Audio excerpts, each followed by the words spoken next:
Picture this.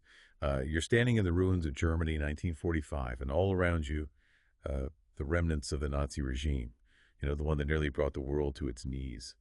And in this chaos, you stumble upon something incredible, a hidden stash of advanced weapons tech and a list of the brilliant minds that created it. So now what? Do you destroy it all, erase the stain of Nazi innovation? Or do you make a deal with the devil and try to harness that knowledge for your own country? That's the dilemma at the heart of Operation Paperclip, a top-secret U.S. program that brought Nazi scientists to America after World War II. Today we're going deep into this controversial chapter of history, unpacking the motivations, the ethical quandaries, and the lasting impact of Operation Paperclip on the United States, and how it shaped the country's journey to becoming a superpower. One thing people often miss is that this wasn't just about grabbing rocket scientists. It was a race against time with the Soviets, the British, the French, all trying to get their hands on these scientists and the spoils of war. The U.S. military knew that knowledge was the real weapon in this new world order. And German scientists held the keys to some incredibly advanced fields. It was like a scene out of a spy thriller. Yeah. And right in the middle of it was Major Robert B. Staver. He found a list of 15,000 names, 1,400 research facilities. It was basically a who's who of Nazi scientific talent. That list was the foundation of Operation Paperclip. It gave the U.S. a roadmap to target specific individuals and their expertise. Staver himself led a team to Nordhausen, and they actually uncovered a hidden stash of V-2 rocket parts, pieces of Hitler's advanced weapons program. I can't imagine what it must have been like finding those weapons. It must have been a chilling reminder of the destructive power of Nazi technology. And this is where the story gets even darker, because Staver's mission took him to the Middlework facility, an underground factory where V-2 rockets were built. And they were being built by prisoners from the nearby Nordhausen-Dora concentration camp. Can you imagine the weight of that discovery? The conditions at Nordhausen-Dora were horrific. Prisoners were subjected to unimaginable cruelty forced labor. It's a stark reminder of the human cost of war. And it adds another layer of complexity to Operation Paperclip. Staver was faced with this terrible reality, but he also saw the potential value of the scientific knowledge these scientists held. Talk about a moral dilemma. He was caught between the horrors of the Nazi regime and the possibility of using their knowledge for the U.S. Did the ends justify the means? That's the question that haunted Staver and the entire U.S. government. And this dilemma is embodied in Wernher von Braun. He was a brilliant rocket engineer, the mind behind the V-2 rocket. But he was also an SS member deeply involved in the Nazi regime. It's a paradox at the heart of Operation Paperclip. It's mind-blowing to think about the contrast. While Staver was uncovering rocket parts in a devastated Nordhausen, von Braun was living comfortably at a ski resort. It seems detached from the devastation his creations had caused. But Staver saw von Braun's value and convinced him to come to America, to continue his work under completely different circumstances. Getting von Braun was huge for Operation Paperclip. He became a pivotal figure in U.S. missile development and eventually led the team that put men on the moon with Apollo 11. It's hard to believe that a former Nazi scientist played such a big role in one of America's greatest achievements. It shows his talent, but it also raises tough questions about the choices made by the U.S. government. Absolutely. And those questions become even more important as the story unfolds. At first, von Braun and the other scientists were kept pretty isolated, working on missile development at Fort Bliss, Texas. Their past was basically a secret hidden in plain sight. Almost like they were living in a bubble away from American society. But that bubble burst in 1957 with the launch of Sputnik. The Soviet Union launched the world's first satellite, and it shocked the U.S. Suddenly, the nation was behind in the space race, and the Cold War was intensifying. Sputnik changed everything. It showed the weaknesses in American technology and preparedness. The balance of power felt like it was shifting, and the U.S. was desperate to catch up. And it was Wernher von Braun who stepped up. He saw this as his chance to prove his loyalty to America. He convinced the government to fast-track his Jupiter-C rocket, and just a few months later, the U.S. launched its first satellite, Explorer 1. It was a remarkable achievement, and it put von Braun in the national spotlight.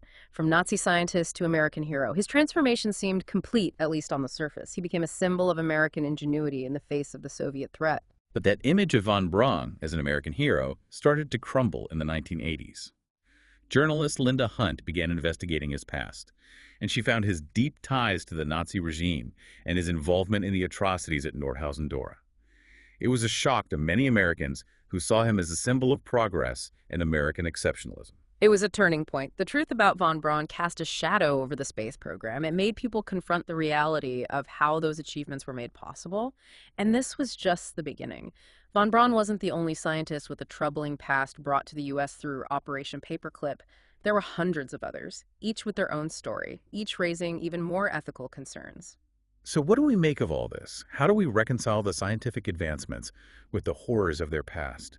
It's a question that continues to haunt the legacy of Operation Paperclip. It's a complex issue with no easy answers. Some say the scientists' contributions outweigh their past sins. Others believe that harboring war criminals is always wrong and hurts America's moral standing. It's a debate that's still going on today. This is just the start of our deep dive into Operation Paperclip. We've only scratched the surface of this complex and controversial part of American history. We'll delve deeper into the stories of other scientists brought to the U.S. and explore the long-term consequences of this operation. But we'll do that in our next two parts. I'm looking forward to it. Me too. Uh, It's going to be fascinating. And for anyone listening who's been captivated by this dive into Operation Paperclip, we encourage you to share your thoughts.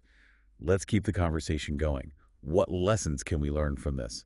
How can we apply those lessons to the challenges we face today? Let's keep exploring, keep questioning, and keep diving deep.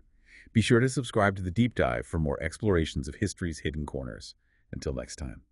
See you then. We've talked about Wernher von Braun, the rocket scientist. But he was just one piece of the puzzle. There were so many other figures brought to the U.S. under Operation Paperclip. Let's explore some of them and the breadth of their expertise. You're right, it wasn't just rocketry. There were experts in everything, from aerodynamics and medicine to chemistry and even psychological warfare. Their knowledge base was incredibly diverse. So besides rocketry, what were some of the key areas where these scientists made an impact? How did they influence American science and technology? We'll take aerospace medicine, for example. One of the most prominent figures was Hubertus Strauchold, often called the father of space medicine. He made huge contributions to understanding how spaceflight affects the human body. His work paved the way for sending people into space. The father of space medicine, huh? That's quite a title. It's hard to reconcile that with his involvement in Nazi Germany. It is a stark contrast. Strauchold's story really highlights the moral complexities of Operation Paperclip. While his research helped the U.S. space program, it came out later that some of his work was based on data from horrific experiments on concentration camp prisoners. That's chilling. How could the U.S. government ignore something like that? The Cold War created an atmosphere of intense pressure and secrecy. The government was laser-focused on winning the space race and competing with the Soviets. In that context, national security often took priority over moral considerations. So it was a case of out of sight, out of mind. They just swept the scientists past under the rug. Not exactly. It wasn't just ignorance. The U.S. government actively worked to downplay the scientists' Nazi connections. In some cases, they even removed incriminating evidence from their records. They were protecting these scientists, even helping some avoid prosecution in other countries. Wow, that sounds like they went to great lengths to keep this program hidden. But surely there were people who objected. Weren't there any voices of dissent? There were critics both within the government and among the public, but their concerns were often drowned out by the Cold War rhetoric. The fear of communism and the Soviet Union was so strong, national security often trumped everything else. It was a time of moral compromise and really difficult choices. It seems like a classic case of the enemy of my enemy is my friend. But even if you can understand the strategic reasons, how do you reconcile that with harboring war criminals? That's the big question, isn't it? And there are no easy answers. Operation Paperclip forced the U.S. to face a tough truth. Sometimes achieving strategic goals means making morally questionable compromises. It's a legacy that we're still debating today. So were any of these scientists ever held accountable for their crimes? Did any of them face justice? Sadly, very few faced any real consequences. The U.S. government shielded them from prosecution, prioritizing their scientific contributions over their past actions. That's tough to hear. It feels like Operation Paperclip created this moral paradox. It helped advance U.S. interests in the short term, but it left behind this legacy of unaddressed war crimes and ethical questions. It makes you think about the price of progress and the compromises made in the name of national security. You've got it. Operation Paperclip raises fundamental questions about the balance between scientific advancement, national security, and moral responsibility. These are questions we're still grappling with today. It's a complex issue with many sides, and it's a reminder that history is rarely black and white. It also shows us how important transparency and accountability are in scientific research and government programs. We'll be right back to explore the lasting legacy of Operation Paperclip and consider the lessons we can learn from this controversial chapter in history. It's amazing to think about how this secret operation started in the ruins of World War II and still has an impact today. What are the lasting implications of Operation Paperclip? How should we view its legacy? It's a question historians and ethicists are still debating. Operation Paperclip makes us face some uncomfortable truths about the choices made in the name of national security. It's almost like a deal with the devil. The U.S. got valuable scientific knowledge and a head start in the space race. Right. But at what cost? Exactly. And it raises a fundamental question. Can we really separate scientific progress from the ethical implications of how we achieve that progress? We celebrate the moon landing as this incredible achievement. But knowing that former Nazi scientists played a key role in it adds a layer of complexity. Absolutely. It challenges us to think critically about how we view historical events, and it highlights the importance of transparency. The secrecy around Operation Paperclip for so long allowed these ethical problems to grow. If there had been more open discussion, maybe some of these issues could have been addressed sooner. That's a really important point. Transparency and accountability are crucial, not just for looking back at history, but also for how we approach scientific research and technology today. It's easy to say that was a different time and dismiss the ethical concerns of Operation Paperclip as a relic of the Cold War. But are there any parallels to the challenges we face now? Definitely some echoes. Think about the rapid advancements in AI and genetic engineering. These technologies have incredible potential, but also bring up serious ethical questions about how we develop and use them. It reminds us that we can't just chase scientific progress without thinking about the consequences. Exactly. We need to learn from the past and have open and honest conversations about the ethics of scientific advancement.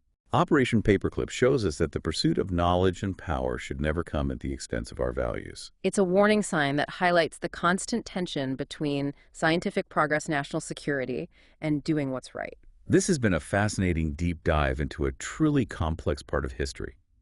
Operation Paperclip is a story that challenges our assumptions, makes us face hard truths, and reminds us that history is rarely black and white. It's a story that's still relevant today. It reminds us how important ethical decision-making is, even when facing extraordinary circumstances.